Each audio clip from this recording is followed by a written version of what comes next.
কি? আমার মেয়েকে তুমি নদীতে হারিয়ে ফেলেছো? কেন? কেন তুমি আমার মেয়েকে একা নদীতে ছেড়ে দিয়েছো? ও ছোট হয়ে কি কখনো নৌকা চালাতে পারে নাকি? রাজামশাই, এতে আমার দোষ কোথায়? আমি তো মানা করেছিলাম, কিন্তু রাজকুমারী তো আমার কোনো কথাই শোনেনি। আমি তোমার কোনো কথাই শুনতে চাই না।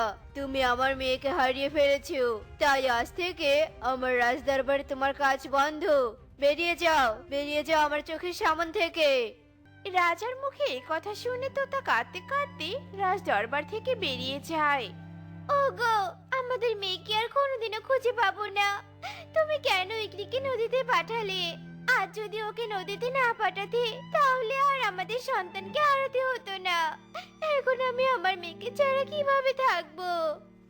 রানী, কেঁদো না, কেঁদো না। কাল সকালে আমি নদীতে সেনাপতিকে পাঠাবো আমাদের মেয়েকে খোঁজার জন্য।